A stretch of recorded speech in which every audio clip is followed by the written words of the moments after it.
September 11, 2017, was a beautiful sunny day in Oshawa, Canada.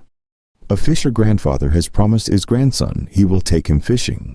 Upon great insistence and reminder of his promise by the grandson, the old guy accepts his fate and agrees to fulfill his promise. The old man and his grandson arrive at Oshawa Harbor, the place associated with the promised activity, i.e. fishing.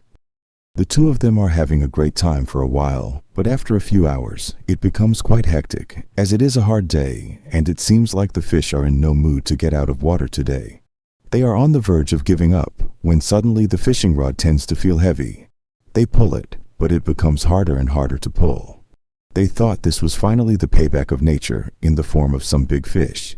But little did they know what was stuck at the hook of the rod had some strings that were going to be pulled and would change the environment of the city entirely. The rod feels heavy, and as they pull it, a vague structure tries to appear. It looks like anything but a fish. It is covered with hair. "I guess it's a body," the old man exclaimed. The next few hours, the place was filled with police. They have discovered a torso from the water. The forensic team tries to match the DNA with the data in the system, but there is no progress. It's been more than 7 weeks since the torso was extracted from the water, yet there is no progress in identification. The police are suspicious about the body's origin and are about to declare it as brought by the water from some other part of the land, when the data operator tells them something intriguing, something no one would have ever thought about. The DNA sample matches with a girl named Rory Hache, who is reportedly missing since August 29th. Rory Hache was born in July 1999 in Oshawa, a suburb of Ontario, Canada. In her school, she was a competitive and good in every aspect kind of a girl who had an interest in the Army. She was a bright student and a cadet in the Army, also having an award with the title of Cadet of the Year, twice in her name by the age of 13, evidence of her brilliance and dedication to her aspirations. Despite her brilliant academic record, there is some dark background in her life too. Rory Hache is the granddaughter of Bernie Guindon, also famous as Bernie the Frog. Those who don't know him, he was the founder of Satan's Choice Motorcycle Club, the second largest biker club in the world at that time. He had been to jail several times and spent around 22 years in prison. Rory was the daughter of one of his 11 to 16 children. Probably this or any other reason, having no solid evidence, led to Rory getting into drugs with the first exposure to crystal meth. A thing that will destroy her life soon. Another great impact on Rory's life, which may also have contributed to her habit of drugs, is on her uncle, Harley Davidson Guindon, a 41-year-old owner of a clothing store. But a dark truth entails this story too. Rory has been attached to her uncle Harley all her life, but just like her grandfather, her uncle is also a biker and is often caught in illegal drug activities and sentenced to prison. Even at the time when he was on house arrest, Rory used to visit him regularly. This shows how close she has been to her uncle. Just like every story, there is also a savior in this story too, Shanann Dion, the mother of Rory. She has done almost everything to make her daughter come back to life. It was Shanann's efforts and Rory's will that she got back to her new life. Shanann had joined the Children's Aid Society, which did enough help to make them get out of the mess. Rory's life was getting normal as time passed. She was now back to school and also took a job to support her family. She also got into a healthy relationship with a boy named Tony, and they lived in a separate apartment. All was good. Rory even got pregnant. She decided to keep the baby and was now preparing for motherhood when one day, an unfortunate incident happened at Shanann's place. A fire broke out at Shanann's house, in which she got injured and their pet dog got killed.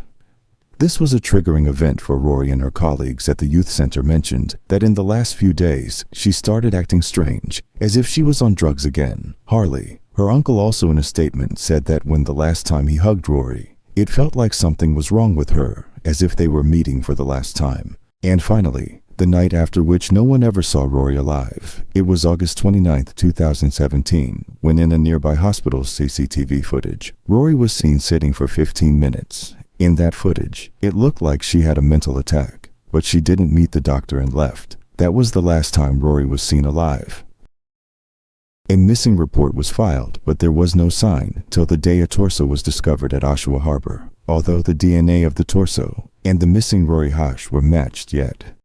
It was a mystery where the other half of the body was. Who killed her so brutally? Where did she go that night when she went missing?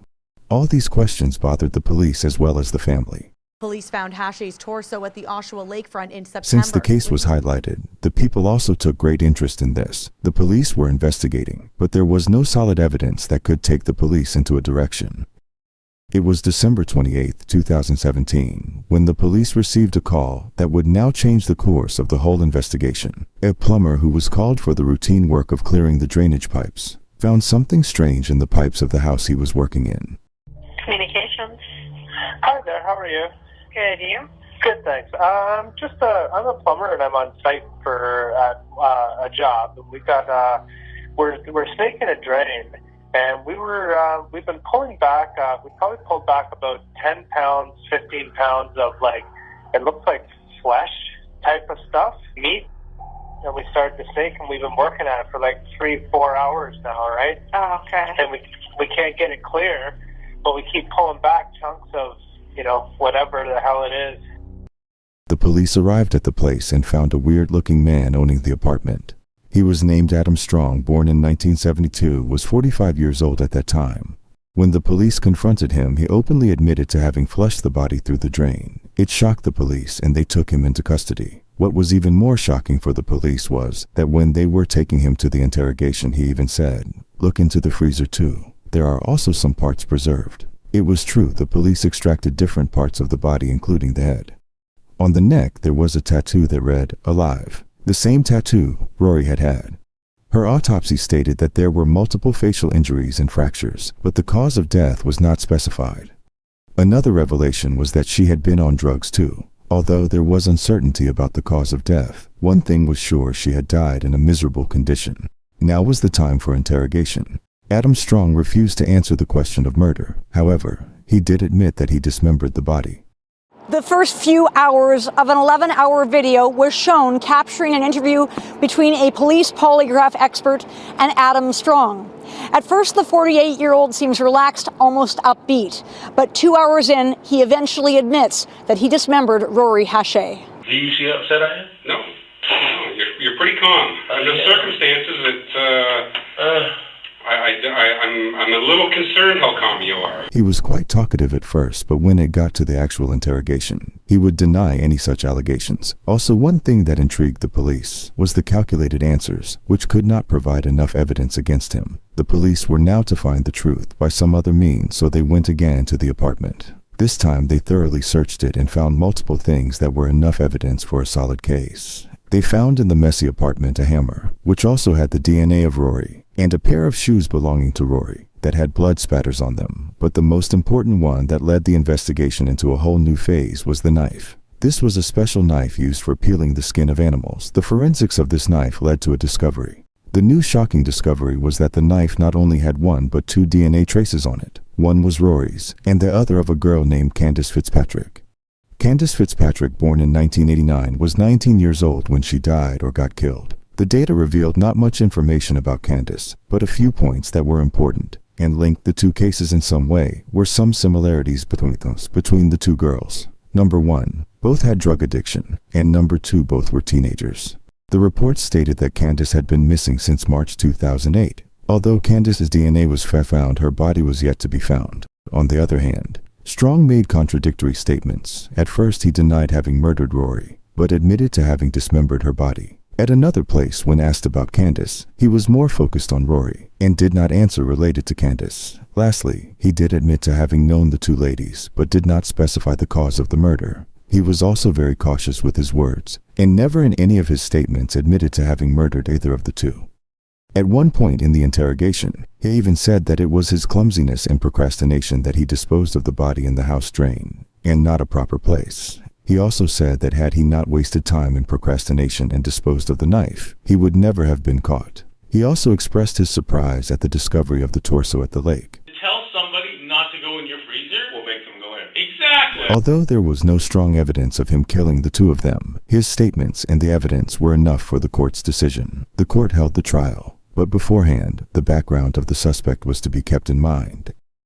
Adam Strong was a gas station attendant and an occasional film set security guard. He had had a bad childhood and also regretted it. Another important point in this was the statements of two of his ex-girlfriends from 20 years back, who said he liked bondage and choking. The police also found a dark browsing history on Strong's computer. There were web searches like goth and killings. All this showed that Strong was a cruel, aggressive, and manipulative man. He also tried and delayed many of the court proceedings with lame excuses like lack of sleep and others. Since the trial was during the COVID-19 pandemic, most of the hearings would be on video links. Strong would also look to cause some trouble and would try to delay the proceedings. However, justice was served. Finally, on March 16, 2021, the court found him guilty after a detailed analysis of the case and charged him with the murder of Rory and Candace. He was sentenced to life in prison with no possibility of parole for at least 25 years. Life was getting back to normal for the people of Oshawa, as the criminal had been sentenced. But there was no closure for the family of Candace Fitzpatrick, as her body was not found. There was a sense of incompletion in the family. One day after a few months in prison in July 2021, something strange happened. It was shocking yet relieving. Out of nowhere, Strong admitted to the prison guard that he knew the location of Candace's body and was willing to tell the police. He identified the place he roughly remembered, and the body was extracted from the ground where it was buried. It was a strange thing, not expected from such a heinous criminal. Yet it was a final closure for Candace's family. Although the case was solved, the mystery of why Adam Strong did all this remains to date.